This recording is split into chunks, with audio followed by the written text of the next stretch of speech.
Tapi saya tidak hendak membicarakan tentang definisi tauhid, pembagian tauhid, keutamaan tauhid gitu ya, karena terlalu lama pembahasannya. Saya akan membahas justru kebalikan daripada tauhid. Karena begini, ada istilah para ulama itu wabididdiha atau wabididdihi tatabayyanal asya. Dengan mengenal lawan daripada istilah tadi, maka akan jelas perkaranya. Jadi kalau kita melihat kebalikannya, biasanya perkara itu akan jelas. Lawan daripada tauhid, syirik. Jadi kalau kita menjelaskan kesyirikan, maka jelaslah apa itu tauhid. Ya, jadi malam ini kita akan menjelaskan seputar kesyirikan.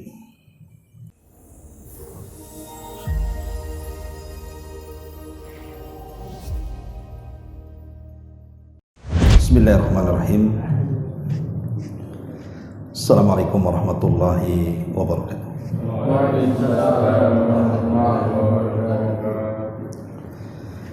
Alhamdulillah wassalatu wassalamu ala Rasulillah wa ala alihi wa sahbihi wa mawalah wa la hawla wa la quwata illa billahi wa ba'du. Alhamdulillah, segala puja dan puji hanya milik Allah subhanahu wa ta'ala. Salawat dan juga salam kita hadiahkan kepada Rasul kita Nabi besar Muhammad sallallahu alaihi wa ala alihi wasallam. Biasa kita mengkaji tema sirah, tak kenapa panitia minta mengkaji seputar tauhid gitu. Iya, tauhid. Siapa panitianya nih? Belum datang. Yang minta kaji.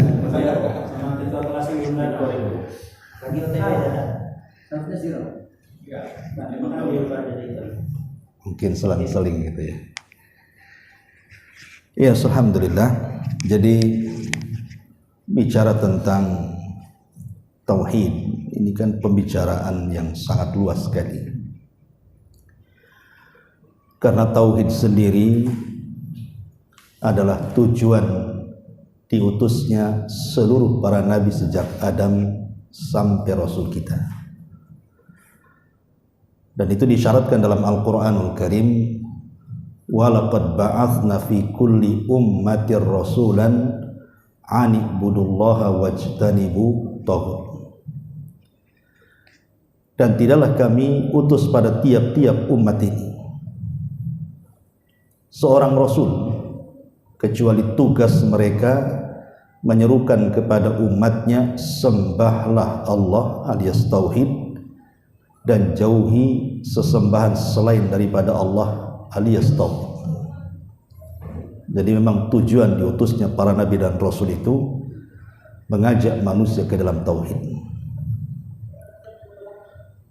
Dan itu kita bisa lihat dalam Al-Quran, bagaimana ucapan-ucapan para nabi dan rasul ketika berdakwah kepada kaumnya. Mereka mengatakan u'budullaha, sembahlah Allah, wala tusyriku bihi syai'ah, jangan sekutukan Allah dengan apapun. Termasuk Nabi kita Muhammad sallallahu alaihi wasallam 13 tahun di kota Mekah itu hanya mendakwahkan tauhid saja, tidak yang lainnya. Karena ibadah-ibadah itu baru disyariatkan periode Madinah 10 tahun. Jadi kita lihat porsinya lebih banyak mendakwahkan tauhid 13 tahun. Karena di Madinah itu sibuk jihad kan itu ya. Dan juga disyariatkan syariat ibadah-ibadah yang kita kenal dengan salat, puasa, zakat dan begitu seterusnya. Tapi saya tidak hendak membicarakan tentang definisi tauhid, pembagian tauhid, keutamaan tauhid gitu ya. Karena terlalu lama pembahasannya. Saya akan membahas justru kebalikan daripada tauhid. Karena begini, ada istilah para ulama itu wabididdiha atau wabididdihi tatabayyanal asya. Dengan mengenal lawan daripada istilah tadi, maka akan jelas perkaranya. Jadi kalau kita melihat kebalikannya, biasanya perkara itu akan jelas. Lawan daripada tauhid, syirik. Jadi kalau kita menjelaskan kesyirikan, maka jelaslah apa itu tauhid. Ya, jadi malam ini kita akan menjelaskan seputar kesyirikan. Kenapa saya angkat masalah syirik ini? Karena ini masalah bicara soal amalan yang sudah kita banyak lakukan, ikhwan. Percuma kita ini sholat, puasa, zakat, haji, hadir di majelis ilmu, kalau kemudian kita melakukan kesyirikan, baik syirkul akbar atau syirkul asghar. Syirik besar jelas kita keluar dari Islam, tidak diampuni lagi dosanya, di neraka masuk pula, dikekalkan di dalamnya. Syirik kecil juga sama, walaupun tidak mengeluarkan kita dari Islam, tapi dosa melakukan syirik kecil itu lebih besar dibandingkan orang yang melakukan dosa besar. Jadi kalau ada orang yang melakukan syirik kecil, seperti bersumpah kepada selain Allah, itu kan syirik kecil. Atau menjadikan beberapa gelang jimat sebagai sebab, bukan sebagai tujuan, itu syirik kecil. Tapi dosanya lebih besar dibandingkan berzina, membunuh, minum khamar, dan begitu seterusnya. Jadi memang bahaya sekali syirik ini. Saya ingin memberikan contoh-contoh saja. Dari contoh itu baru kita akan kembangkan apa saja contoh-contoh kesyirikan itu. Karena ini banyak di masyarakat yang terjerumus kepada kesyirikan, tapi dia tidak menganggap itu syirik masalahnya. Baik, yang pertama, dan contoh-contoh ini sebenarnya saya hanya meringkas dari kitab Tauhid. Yang pertama, lubsuh al-halaqati wal khayti wa nahwihima li raf'il bala aw daf'ihi. Di antara contoh kesyirikan adalah memakai gelang dari benang ataupun dari besi tembaga dan yang semacamnya dalam rangka untuk mengangkat bala ataupun mencegahnya.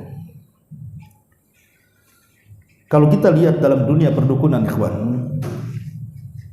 maka kita kenal istilah jimat-jimat. Ya, jimat-jimat ini kan macam-macam. Ada yang berbentuk cincin, gelang, batu aki, raja, yang itu terkadang ditaruh di badan kita, ditaruh di kendaraan, ditaruh di rumah, dan begitu seterusnya. Bahkan kalau orang sudah gandrung dengan jimat ini, sulit dia untuk melepaskannya. Karena memang Nabi SAW yang mengatakan bahwa siapapun yang menggantungkan sesuatu, pasti dia akan diikatkan hatinya dengan gantungannya. Man ta'allaqa syai'an wukila ilaihi, kata Rasul. Kalau dia menggantungkan jimat, pasti hatinya akan terpaut dengan jimat itu dan sulit melepaskannya. Cuman orang memakai jimat-jimat itu kan hukumnya dua, ya. Bisa terjerumus kepada syirik besar, bisa terjerumus kepada syirik kecil. Kapan terjerumus kepada syirik besar, kapan terjerumus kepada syirik kecil? Kalau kita yakini bahwa seperti tangkal jimat, raja dan yang semacamnya itu secara zatnya dia mendatangkan manfaat dan mampu mencegah madarat, maka ini bukan syirik kecil, ini syirik besar. Bisa keluar dari Islam orangnya. Kalau dia yakini secara zatnya bahwa kalung itu, gelang itu, raja itu, batu aki itu, atau keris itu, apalah namanya, zatnya itulah yang mendatangkan manfaat dan mampu mencegah madarat, maka pelakunya keluar dari Islam.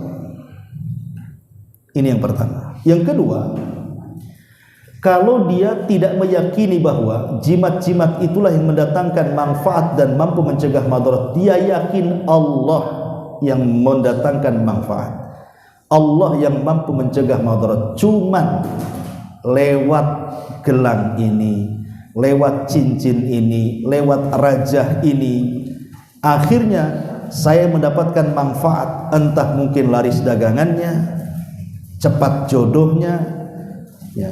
Ketika kemudian nyalek dapat pula dia suara banyak, dan begitu seterusnya, ya. Berarti tidak sampai kepada syirik besar, syirik kecil. Kenapa? Karena dia menjadikan sebab yang bukan sebab saja. Dalam bahasa Arabnya ja'ala sabab ma laisa bis sabab, menjadikan sebab yang bukan sebab. Contoh umpamanya orang sakit, kalau ingin sembuh pakai gelang ini. Karena saya pernah, satu hari saya pernah jalan-jalan ke pulau di Batam ini, diajak oleh saudara kita Ustaz Saleh itu, karena dia orang pulau, saya diajak dakwah di pulau dia. Jadi satu hari ketika berjalan, ada satu kampung itu sepi, nggak ada orang, rumah banyak, tapi tak ada orang lalu lalang di situ. Pada siang-siang, rupanya orang-orang itu tidak boleh keluar di rumah, katanya itu hari siang. Dan yang di kebun tidak boleh pulang, ya, jadi mau sepi.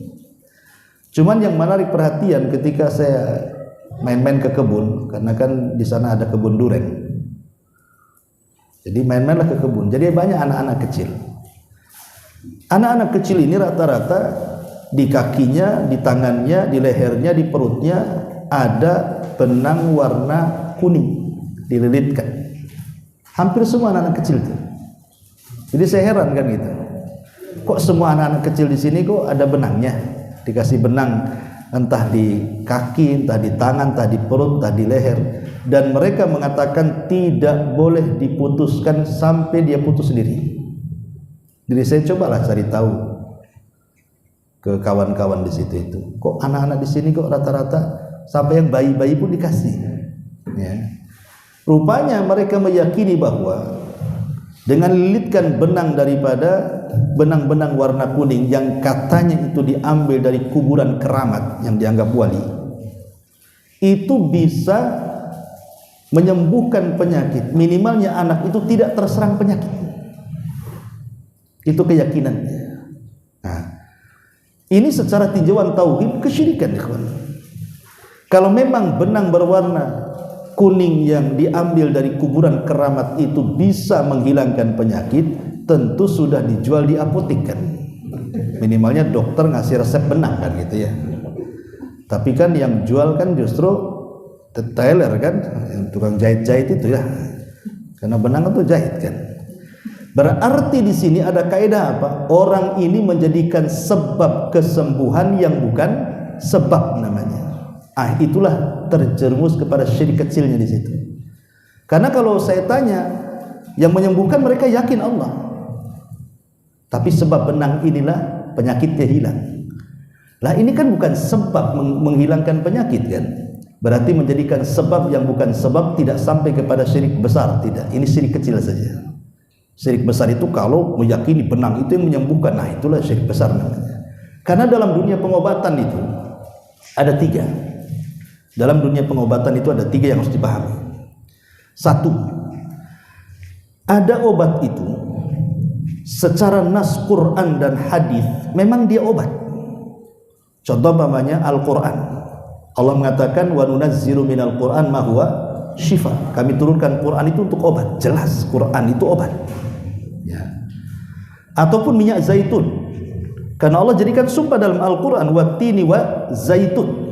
Ya, zaitun bisa menjadi penyembuh karena itu tumbuh dari pohon yang diberkahi. Atau umpamanya habbatus sauda, karena Rasul yang mengatakan habbatus sauda dawaun likulli dah. Habbatus sauda itu obat segala penyakit kata Rasul, ya.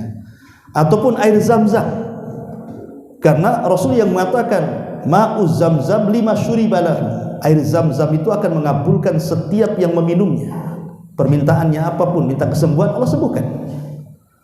Ataupun kurma, Rasul mengatakan siapa yang makan 7 butir kurma ajwa di pagi hari maka terbebas dari sihir dan racun. Jelas itu kan. Jadi ada sistem pengobatan itu yang menurut Al-Quran dan Sunnah itu obat, maka kita terapkan bahwa ini obat. Ya, walaupun dalam kenyataannya ada yang semua ada tidak, itu kembali kepada takdir. Tapi yang jelas bahwa ada obat-obatan berdasarkan nas Quran dan Sunnah itu obat, maka tidak ada masalah. Jadikan itu obat. Ini yang pertama. Yang kedua, ada obat-obatan itu tidak ada nas Qur'annya, tidak ada nas hadisnya, cuman ada penelitian yang disebut dengan tajribah namanya.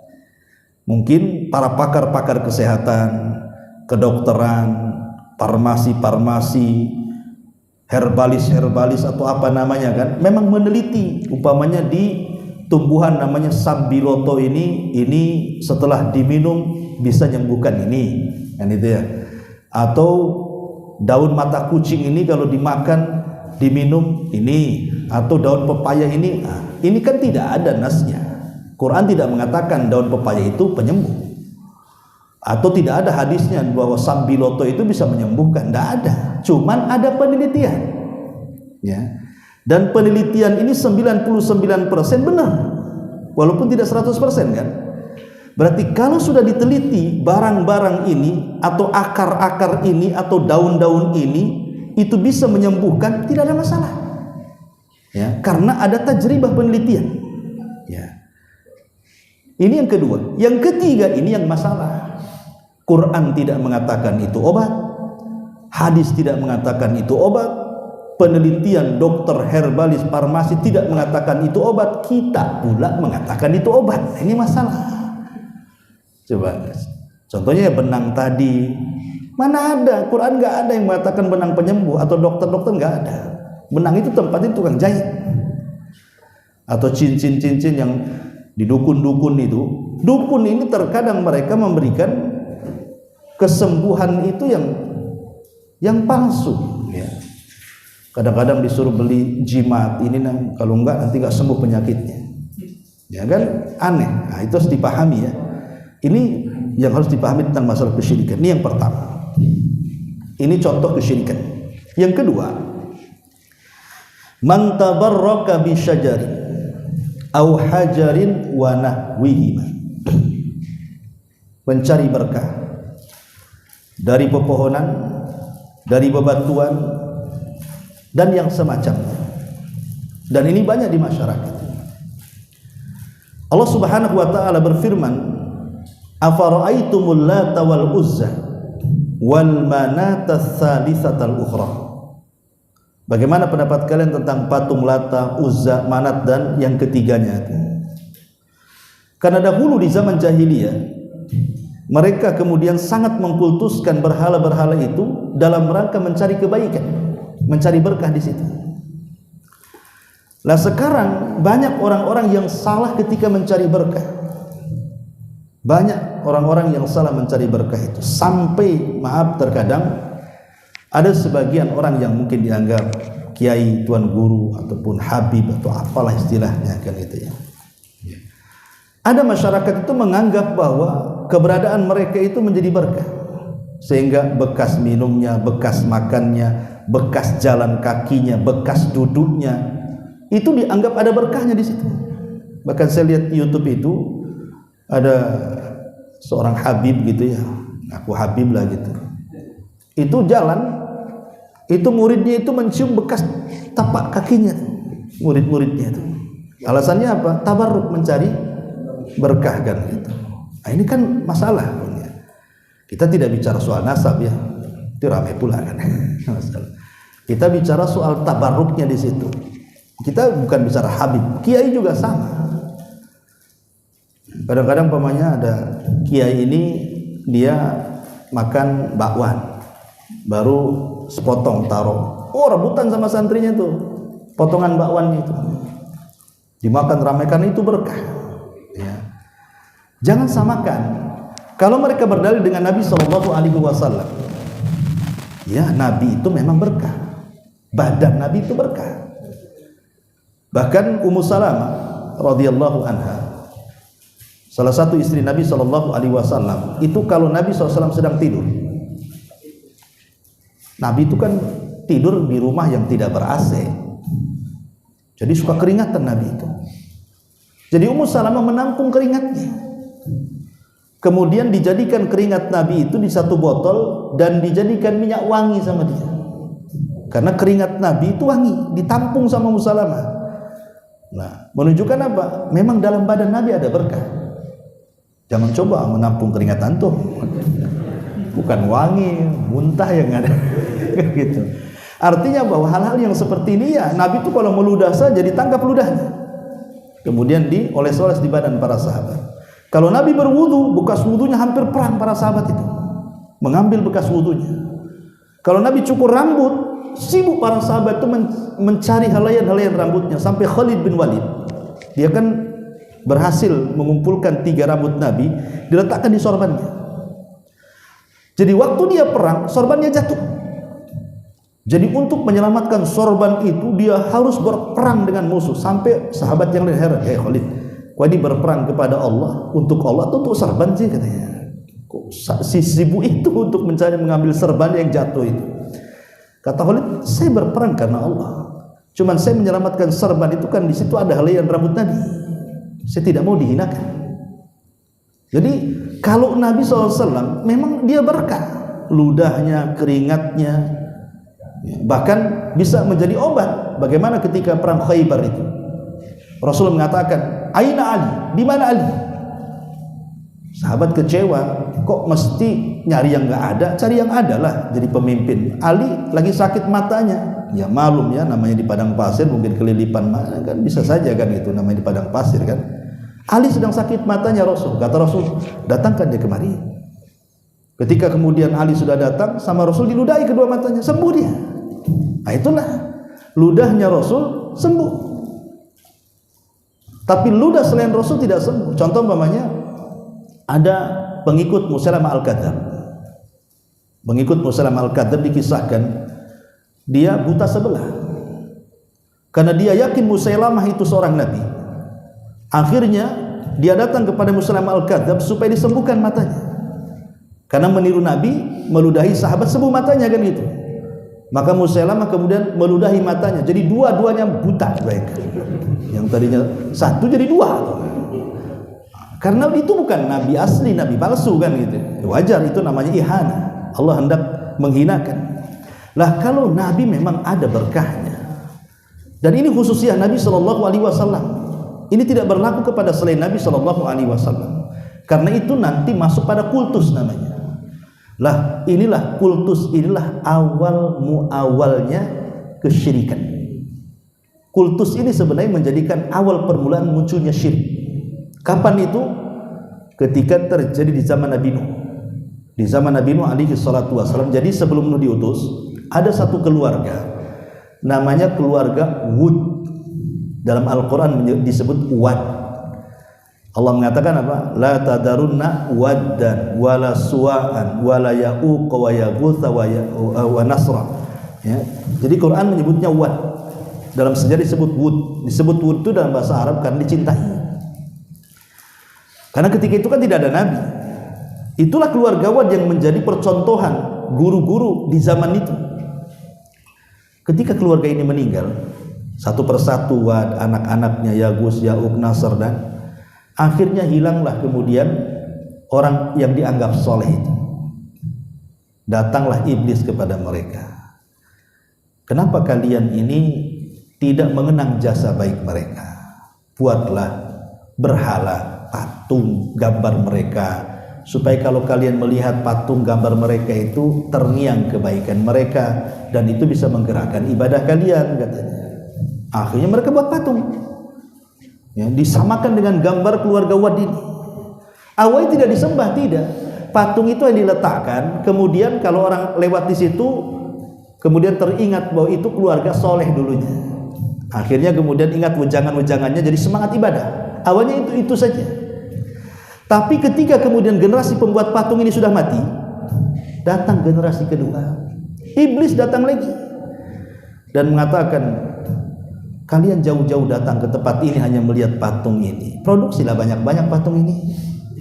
Buat di rumah-rumah kalian. Sehingga tidak perlu datang lagi ke tempat ini, katanya. Akhirnya diproduksi. sehingga tidak ada satu rumah kecuali ada patung-patung bergambar keluarga Wad itu, belum disembah. Generasi kedua hilang, datang generasi ketiga. Iblis datang lagi dan mengatakan, aku loh hidup di zaman bapak kalian dan di zaman nenek kalian, dan aku tahu tujuan mereka membuat patung. Untuk apa? Untuk beribadah kepada Allah lewat mereka. Akhirnya mulailah terjadi penyembahan berhala. Inilah kesyirikan pertama di dunia ini. Ketika kemudian mereka mulai menyembah berhala, patung Wad, Suwa, Yaghus, Ya'uq yang merupakan satu keluarga itulah, ketika semakin kencang kesyirikan, disitulah Nuh diutus supaya memberantas kesyirikan itu.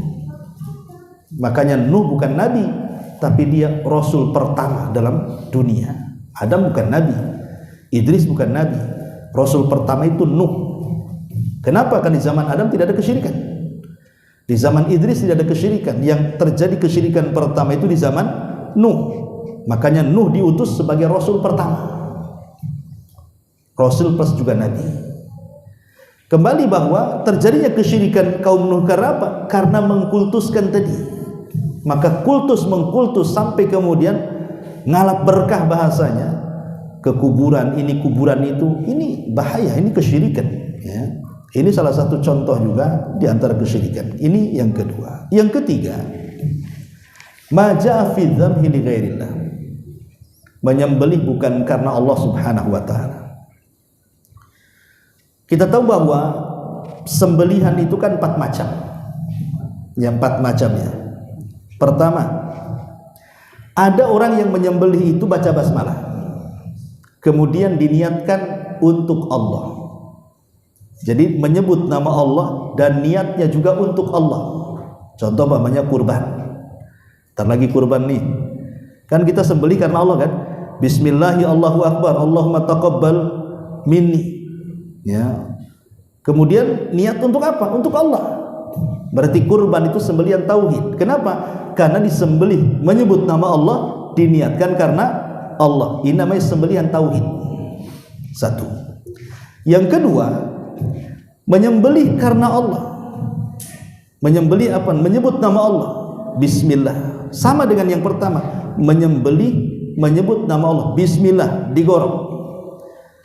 Tetapi ditujukan bukan kepada Allah.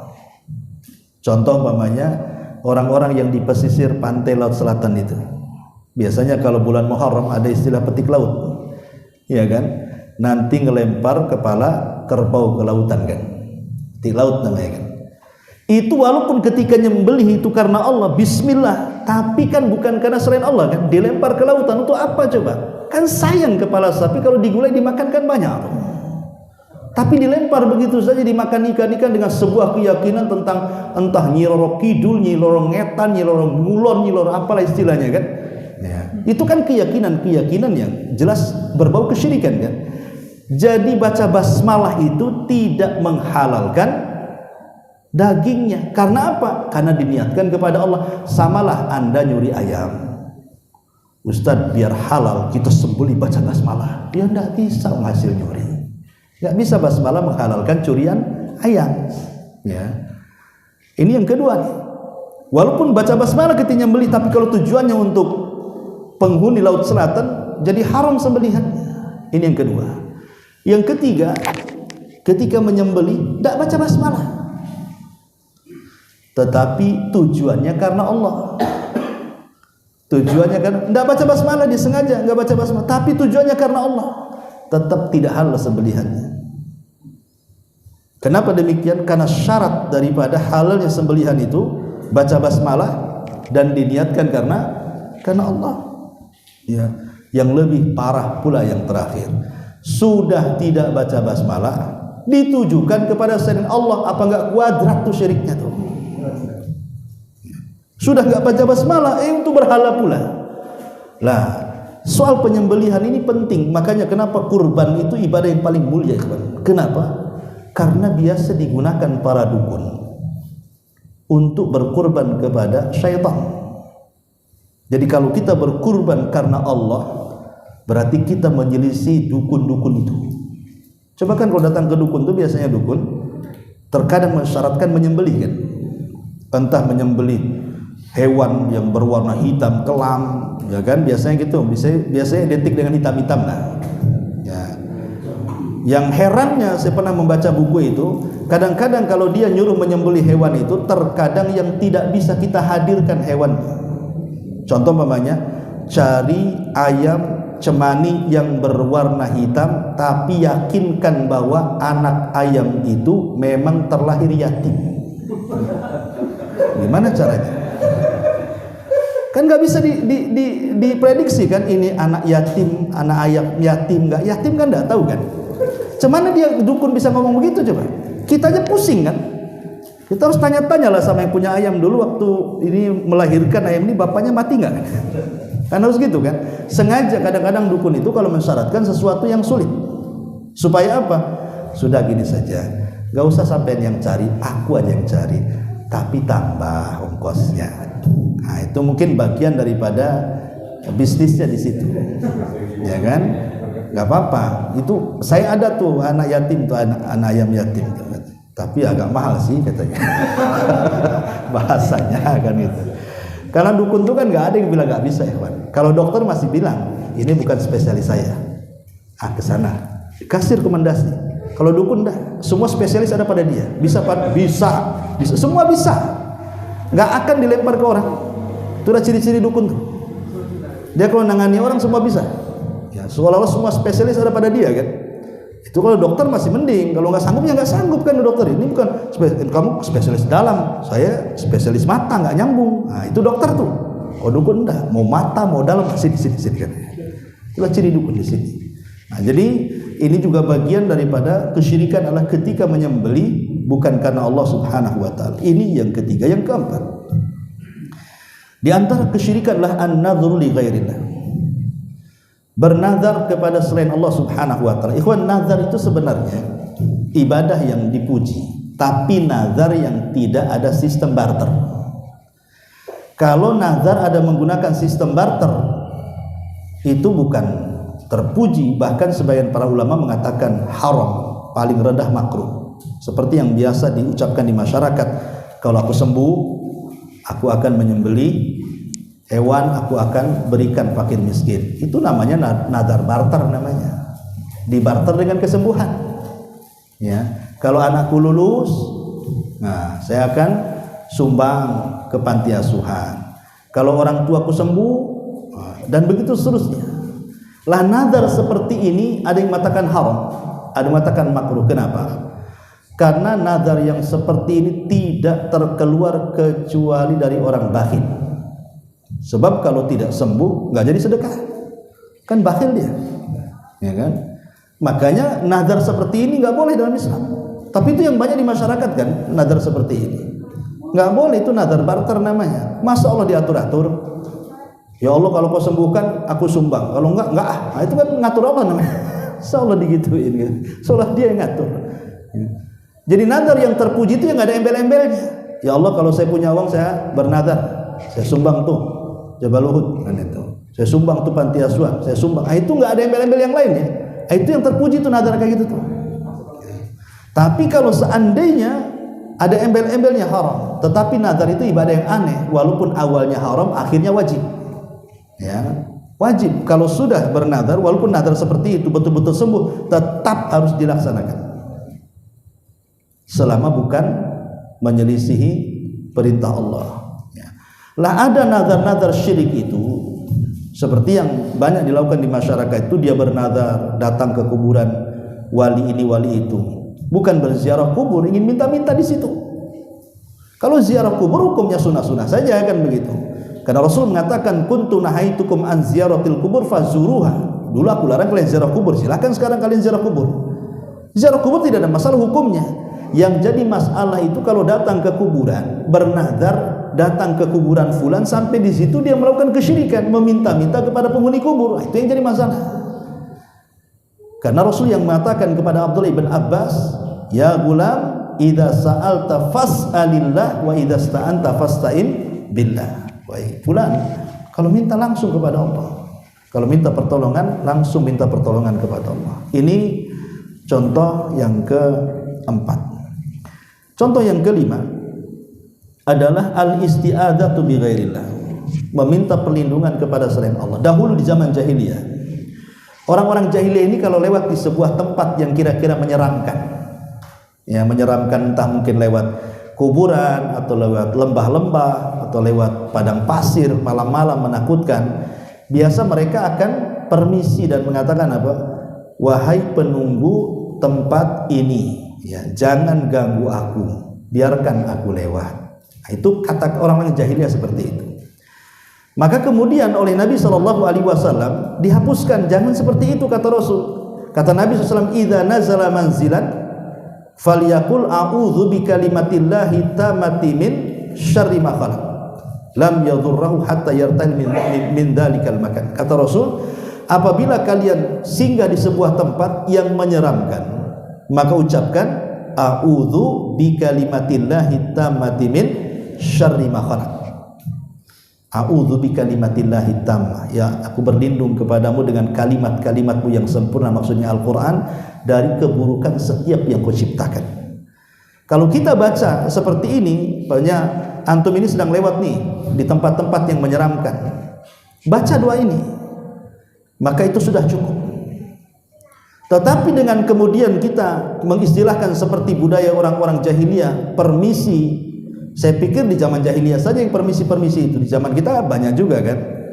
Ya, kadang-kadang lewat di suatu tempat permisi katanya.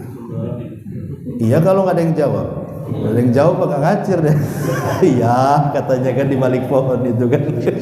Makin stres kan gitu. Kadang-kadang iya kalau pakai kendaraan nggak pakai ngomong, dia pakai klakson biasanya. Di klakson ngapain, klakson pohon. Ya. Jadi kadang-kadang itu tradisi jahiliyah, itu kesyirikan, tidak boleh. Karena secara tidak langsung kita ini sudah merendahkan diri di hadapan makhluk yang jauh lebih rendah. Karena yang mengganggu kita itu kan jin-jin di situ. Ingat bahwa jin-jin yang jahat yang disebut dengan setan itu, dia akan berusaha dengan menggunakan semua media untuk memberikan was-was takut kepada kita. Semua media mereka akan gunakan.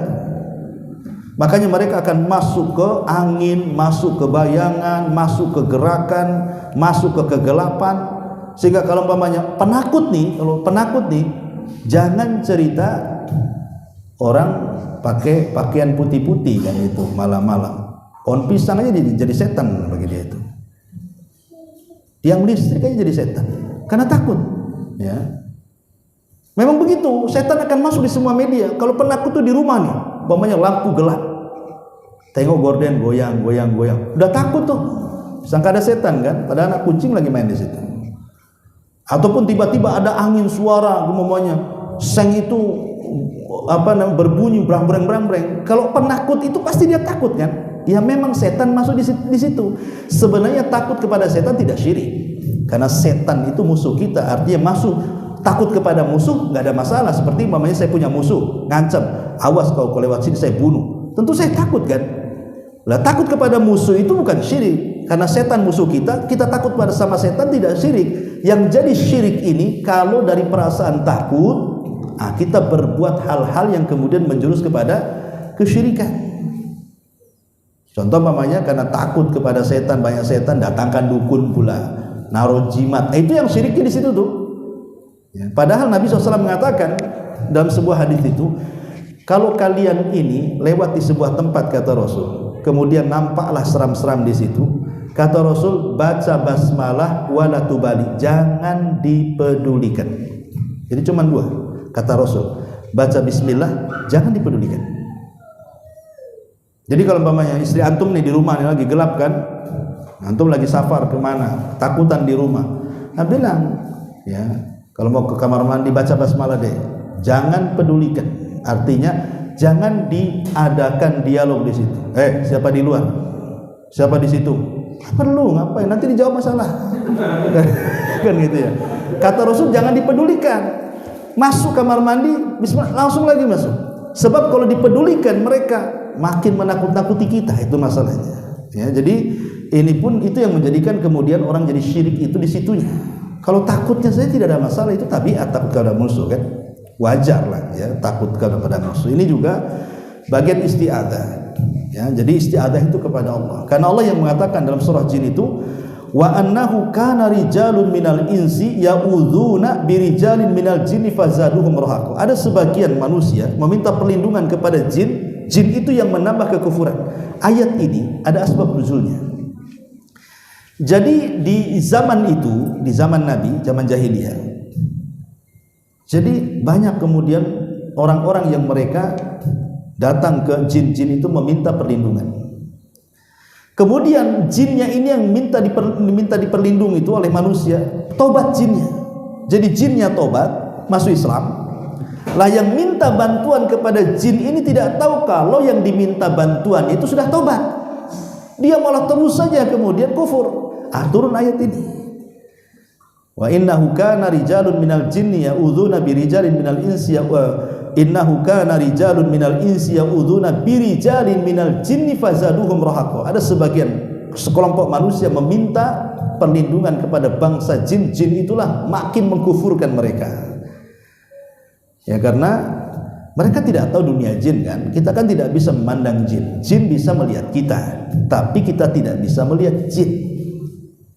Makanya dustakan kalau dukun-dukun itu mereka mampu menerawang dengan alam batin mereka, bisa melihat bangsa-bangsa gaib. Nggak ada. Allah yang mengatakan innahum yarakum huwa wa qabiluhu min haitsu la tarawnahum.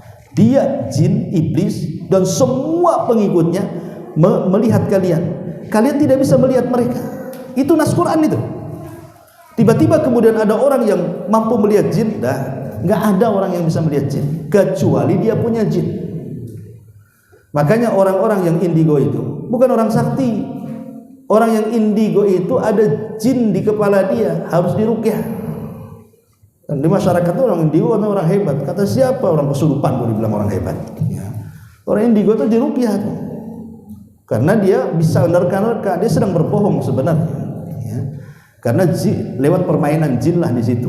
Jadi ini harus dipahami bahwa isti'adzah kepada selain Allah itu bagian daripada kesyirikan. Kemudian juga yang selanjutnya, maja'a fi sihri.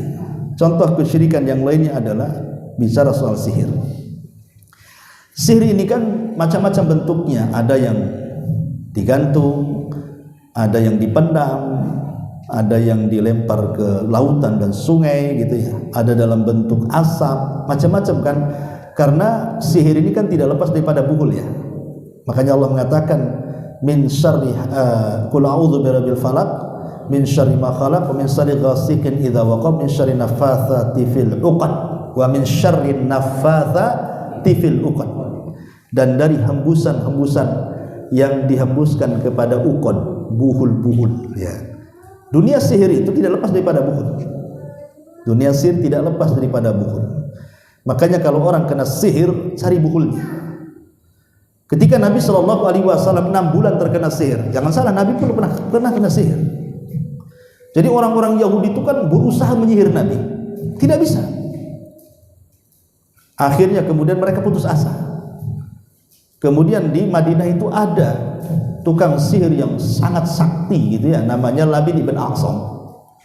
Jadi orang-orang Yahudi datang ke rumah Labid ibn A'sam meminta agar Labid ini menyihir Nabi. Nah itu satu keluarga tukang sihir Labid bin A'sam itu. Maka dia menyuruh putrinya atau mungkin saudari perempuannya untuk mencuri barang-barang yang biasa dipakai Nabi. Berhasil mereka mencuri sisir Nabi yang terlilit 11 atau 12 rambut Nabi di sisir itu. Itulah jadi buhulnya. Dibawa lah dengan sisir itulah Labid bin A'sam menyihir Nabi. Sisir itu diletakkan di sumur namanya Sumur Raunah. Nah, sekarang sumurnya ada itu sama kerajaan Saudi di pagar. Nah, jadi situs sejarah kan itu ya. Bahwa dulu buhul yang menyihir Nabi ada di sumur itu tuh namanya Sumur Raunah tuh.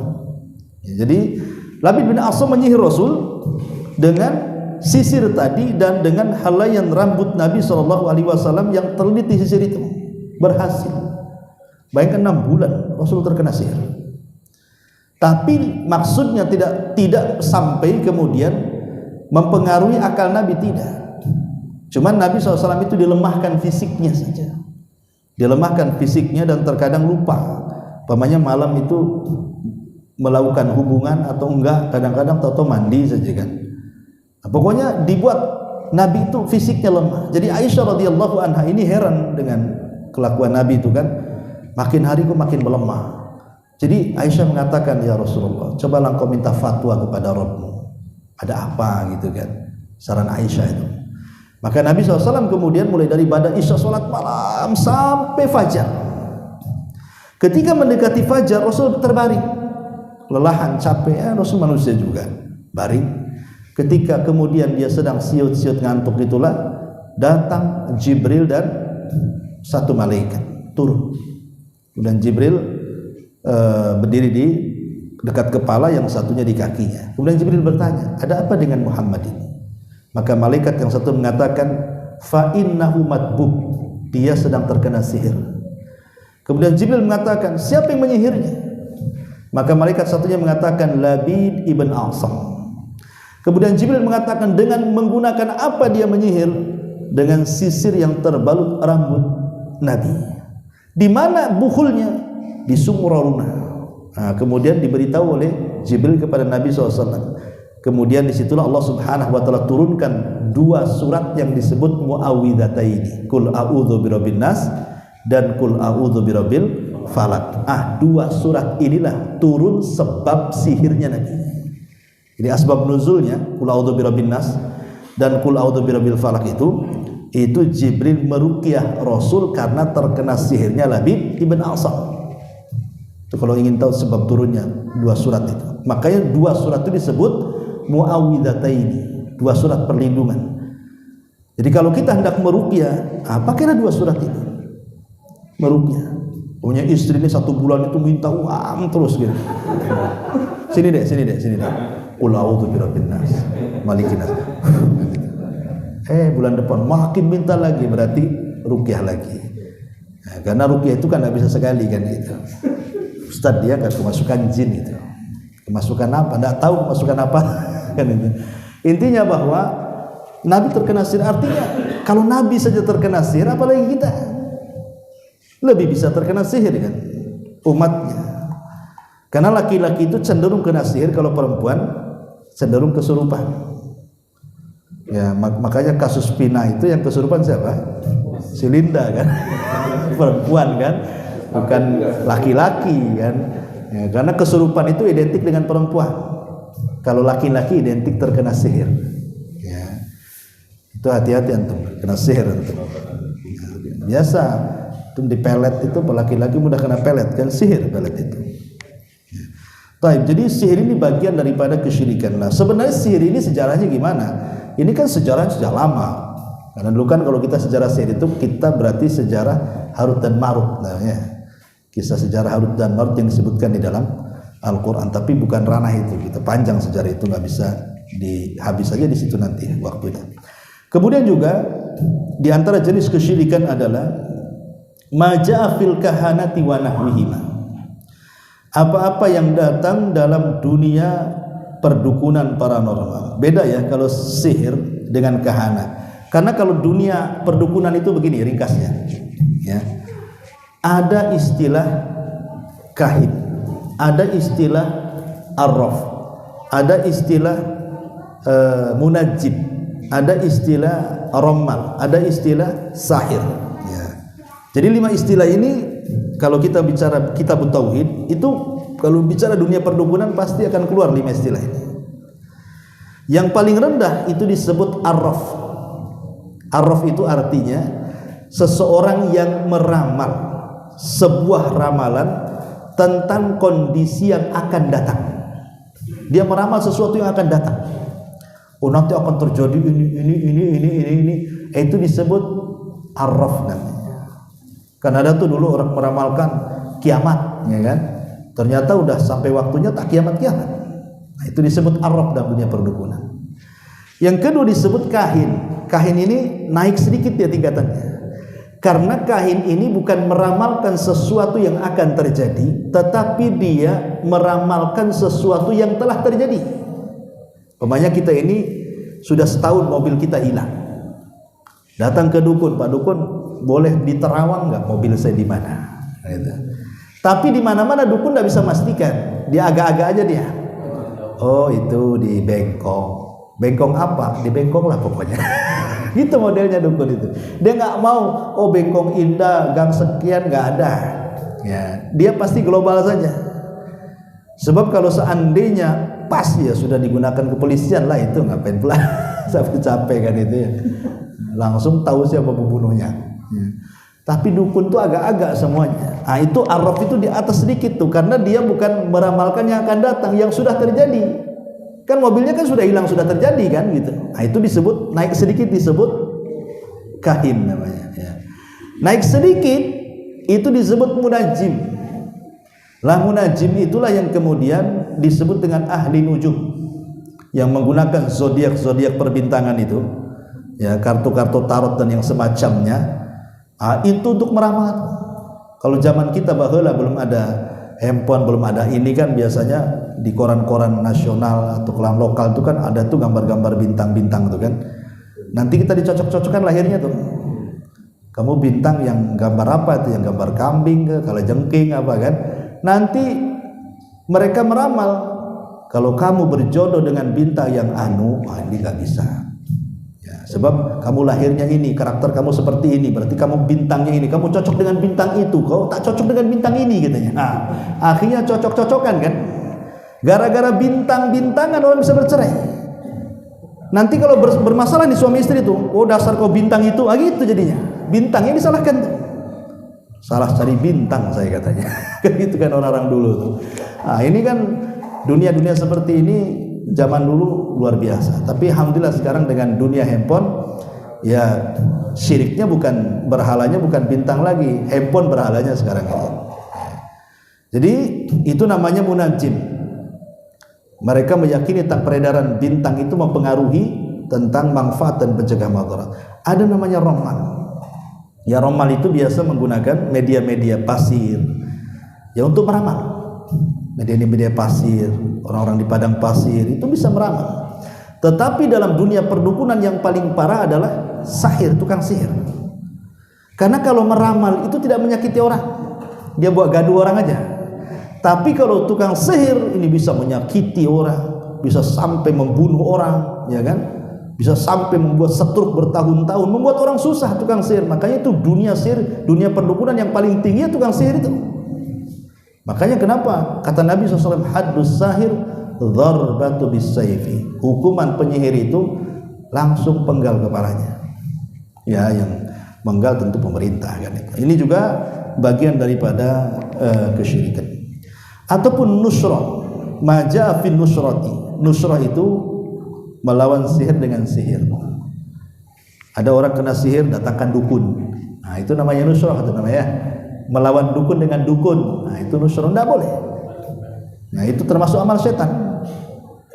Ya, kita kan sudah ada solusinya. Ya, solusinya dengan cara diruqyah. Kita ada, Islam itu lengkap kok gitu ya. Untuk menghilangkan dari dukun ada istilah ruqyah, pengobatan sistem Islam. Dengan berbagai macam ruqyah yang diajarkan dalam Islam itu kan luar biasa. Cuma sekarang ini banyak juga kemudian dukun-dukun berkedok ruqyah. Seperti contohnya apa? Ya contohnya kadang-kadang dia baca Qur'annya jelas saja di awal, tapi ujung-ujungnya tak jelas. Baca Fatihahnya jelas, auzubillahi minasyaitonir rajim. Habis baca Fatihah was enggak jelas kan itu ya. Nah, ini kan namanya semi dukun. Karena ruqyah itu enggak boleh enggak jelas, harus jelas. Dia dari doa-doa yang diajarkan Nabi, atau dari ayat-ayat Al-Qur'an, atau dengan bahasa-bahasa yang bisa dipahami. Bukan dengan menyebut nama-nama setan, nama-nama jin, ya mambang pohon, mambang ini, itu udah mambang-mambang udah repot kan. Itu mengundang jin, itu sudah dukun namanya. Lah nusrah dalam Islam dilarang. Ya nusrah itu artinya mengobati sihir dengan sihir. Itu tidak boleh, itu kesyirikan. Ya. Kemudian maja fi tatayyur, yang selanjutnya adalah tatayyur. Nah ini yang banyak di masyarakat tatayyur ini. Tatayyur itu begini, dulu di zaman jahiliyah Kita tahu bahwa tradisi orang jahiliyah ini, mereka kan kalau berniaga kedua tempat aja kan, rihlatas syita'i wasaif kan itu ya, musim dingin dan musim panas. Ke mana? Kedua arah. Kalau tidak ke Yaman, ke Syam. Ya, itu rute perdagangan orang Mekah itu kedua tempat, Yaman, Syam. Cuman jeleknya orang-orang jahiliyah ini, kalau mereka mau berangkat berdagang, maka mereka akan menerbangkan burung. Kalau burung ini mengarah ke Syam, walaupun perjalanannya ke Yaman nggak akan jadi berangkat. Apalagi memang tujuannya ke Syam, kok terbangnya ke arah Syam, makin tidak jadi. Makanya mereka orang jahiliyah menyebut kenapa daerah itu Syam. Syam itu dari kalimat tasya'um. Ya, tasya'um itu artinya menganggap sial. Makanya Syam disebut Syam bagi orang tradisi jahiliyah itu artinya membawa kesialan. Jadi kalau menerbangkan burung kok ngarahnya ke Syam, berarti ini bawa kesialan nih, nggak jadi dagang mereka. Sejak itulah maka mereka disebut tatoyur, menjadikan buntung dan untungnya perniagaan itu dengan menerbangkan burung. Namanya tatoyur. Ya. Lah kemudian berakhir belakangan tato ini kan berkembang tuh. Dulu saya masih kecil-kecil, orang di desa-desa itu kok banyak orang yang melihara perkutut, ya. Nanti kalau suara pagi perkutut tuh ada suara tertentu, ini hoki nih. Ya, jadi suara perkutut tuh bawa hoki ini, kalau ada tersedak-sedaknya lagi flu mungkin enggak lah kan itu. Tapi kalau bunyi tertentu perkutut itu katanya itu membawa hoki. Akhirnya berkembang kepada ikan lohan yang nong-nongnya makin besar tuh bawa hoki kan ya. Sampai kepada pohon janda lobang kan, janda bolong kan gitu ya, macam-macam kan, itu sebenarnya kan jenis tatoyur itu. Makanya kenapa kemudian tatoyur itu kan diistilahkan para ulama menganggap sial ataupun untung dari yang dilihat, dari yang didengar, dari yang dimimpikan, dari yang dirasakan. Nah, maka ini kesyirikan. Ini kalau tangan kanan yang kesemutan katanya, ini mau dapat gaji, dapat duit. Ini kalau yang kesemutan tangan kiri, ini yang datang debt collector katanya.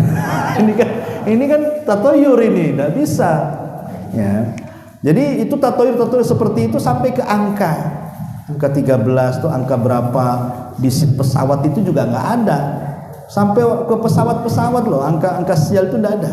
Padahal tidak ada angka yang sial itu. Sampai kepada hari, orang dulu itu kalau mau nikah harus nanya dulu sama orang pintar, kira-kira hari apa, bulan apa, tahun apa. Ya, ini kan repot ya. Padahal Islam itu menganggap semua hari, semua minggu, semua tahun itu baik. Bahkan dengan sendirinya Rasul sampai mengatakan la tasubbud dahra fa innama ana dahrun. Allah berfirman dalam diskusi, Rasul bersabda, jangan mencela waktu, karena aku yang membolak-balikan waktu. Jadi ketika kita menganggap bahwa ini bulan sial, ini bulan untung, itu sama dengan mencela yang menciptakan bulan. Dengan mengatakan ini hari baik, itu hari tak baik, sama dengan mencela yang menciptakan hari. Ini kan bahaya. Semua hari baik, semua hari tidak ada yang sial, semua bulan baik, semua bulan tidak ada yang sial. Jadi dengan kemudian kita tatoyur dengan hari, dengan waktu, itu sama dengan kesyirikan kepada Allah Azza wa Jalla. Ini kan salah satu jenis kesyirikan juga, namanya tatoyur. Kalau dulu kalau ada gadis yang makan di pintu, lambat jodohnya, perasaan makin cepat kan, banyak nengok kan. Kan dulu macam-macam tuh. Ada yang kalau mandi istrinya lagi hamil tidak boleh ngelilitkan anduk di leher, nanti bayinya takut kelilit ari-arinya katanya. Lah, apa urusan anduk yang dililit suami dengan bayi pula kan itu? Ini kan macam-macam tuh orang-orang yang tatoyur itu.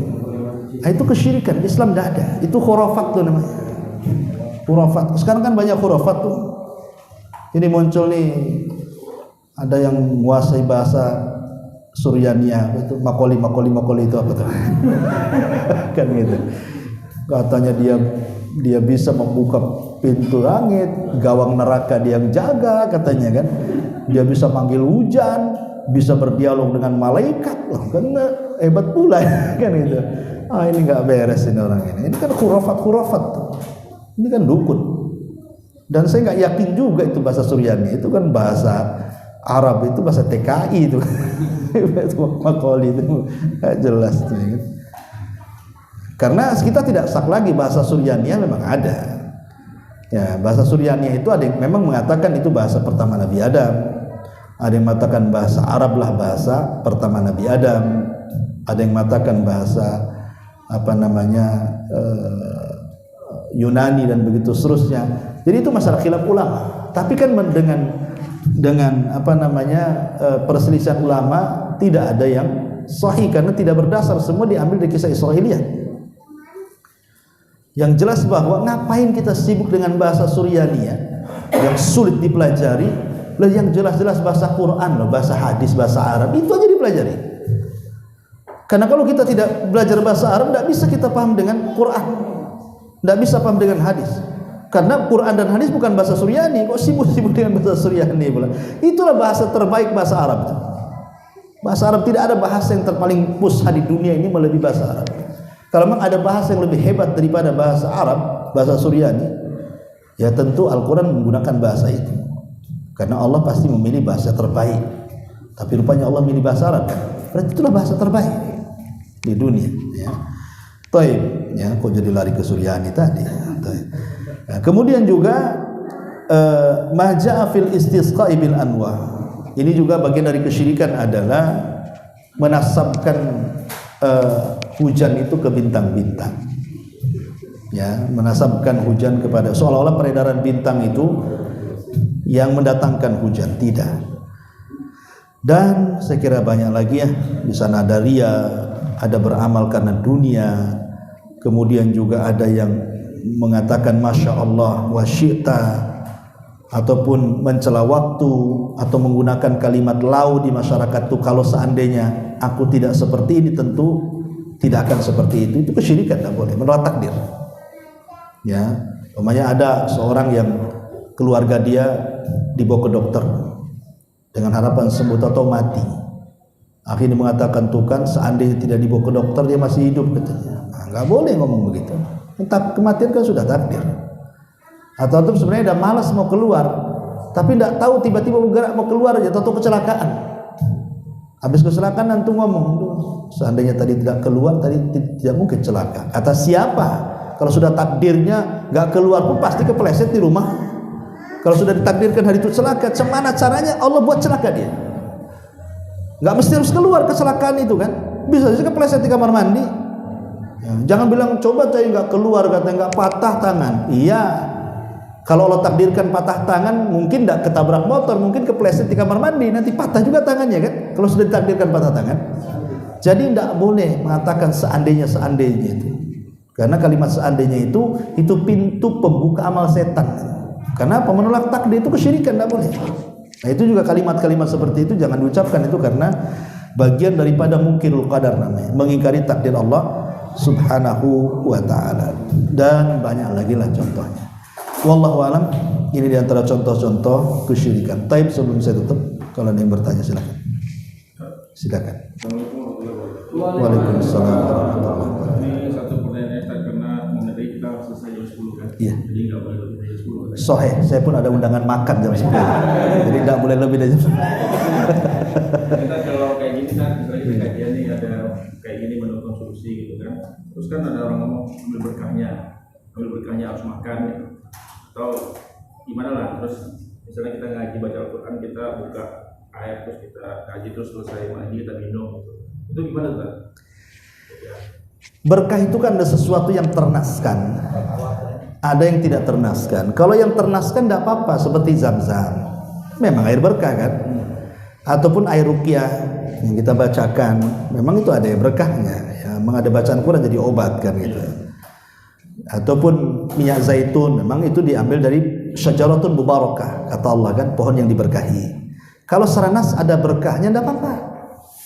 Tapi kalau secara nas tidak ada berkahnya, ingat berkah itu datang dari Allah, bukan dari kita. Kadang-kadang kita ini latah dengan kedatangan si anu jadi berkah, nggak boleh sebenarnya mengucapkan kalimat itu, karena orang tidak mau berkah. Ya, tapi kita katakan kalau bukan berkah Allah, kemudian kamu, itu nggak masalah, tetap nasabnya kepada Allah. Dengan sama dengan kalimat kalau bukan karena kamu, ini nggak boleh. Memang bahasa di masyarakat kan sering, aduh kalau coba dulu waktu ke Batam nggak kamu tolong, mungkin saya dah kere. Itu tidak boleh kalimat itu. Ya, untung ada kamu, tidak boleh. Coba biasakan, walaupun itu sudah jadi latah kebiasaan di masyarakat. Cobalah kalimat itu diganti dengan kalimat-kalimat tauhid yang tersusun dengan minimalnya kalau bukan karena Allah, kemudian pertolongan kamu. Kan enak tuh bahasa itu. Jadi Allah itu tidak pernah ditinggal. Ya, tetap kita katakan seperti itu. Atau umpamanya dalam dunia kesehatan, kadang-kadang ada kalimat-kalimat dokter itu yang kadang-kadang kurang ajar. Contoh umpamanya ada nih keluarga pasien datang ke dokter, dok, bagaimana kondisi ibu saya, kira-kira sembuh enggak? Saya sih akan berusaha, kata dokter, sisanya saya serahkan ke Allah. Bayangkan, sisanya saya serahkan ke Allah. Apakah kurang ajar? Karena ada itu tidak boleh dokter ngomong itu. Saya akan usaha, sisanya saya kasih Allah. Sisanya kok, harusnya sisanya sama kita. Harusnya jangan ngomong gitu bahasanya. Ya serahkan aja kepada Allah. Saya akan berusaha. Kan enak gitu. Bukan saya akan berusaha, sisanya saya kasih Allah. Itu kurang ajar. Jadi hal-hal yang seperti itu, bahasa-bahasa itu tetaplah kita perbaiki, karena bahasa ini mempengaruhi kepada akidah. Jangan salah ya. Ada bahasa, makanya ada hadis yang mengatakan apa? Wa innal abda la yatakallamu bil kalimati min suhtillahi la yulkilaha balan yahwi sahibuha fi nari jahannam ab'ad ma bainal masyriqi wal maghrib. Ada seorang hamba, kata Rasul, mengucapkan satu kalimat. Lihat, bahasa Rasul bukan berkalimat-kalimat, satu kalimat. Ada seorang hamba mengucapkan satu kalimat tanpa sadar dia ucapkan, tapi satu kalimat itu membuat Allah murka, cukup memasukkan ia ke dalam neraka sejauh barat dan timur. Ya kan, kita kan ngomong kadang nggak sadar kan bahwa itu kalimat syirik, itu karena tidak belajar. Coba kalau belajar tauhid kan tahu itu kalimat syirik kan, sehingga tidak terucap. Karena tidak belajar terucap tanpa sadar, masuk dalam hadis ini. Akhirnya memasukkan dia ke jahanam tanpa sadar juga. Sebagaimana dia tanpa sadar mengucapkan bahwa itu perkara yang dimurkai Allah, Allah pun akan memasukkan dia ke dalam jahanam. Naudzubillah. Makanya penting juga sih belajar tauhidnya, memang harus dipelajari, karena itu menyangkut keseharian kita. Wallahu a'lam. Intinya bahwa tolong berakhlak kepada Allah. Membahas tafsir dari surah Al-Imran. Lahirlah Imam Muslim, Abi Dawud, Tirmidzi, Ibnu Hibban. Jadi ketika Yunus alaihi salatu wassalam terkena undian itu,